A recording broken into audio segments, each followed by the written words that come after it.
18 апрель 2022 жыл. Урматтуу Акылбек Үсөнбекович, биздин премьер-министрибиз, кайрылуу күн сизге.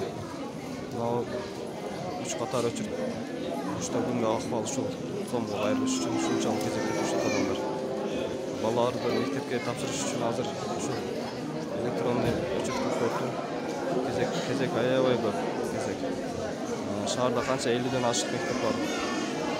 Ушулардын ата-энелери күндүгүнө жаш балдар, ата-энелери кары-картаң баары келип кезек күтүп кетип жатышат. Биз дагы бир суроо үчүн ушул жерге келип, кайтып эми эртең дагы келе турган болдук.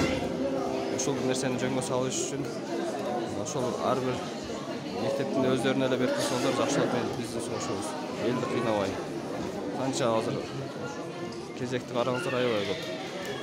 Отургандар, жаш балдардан.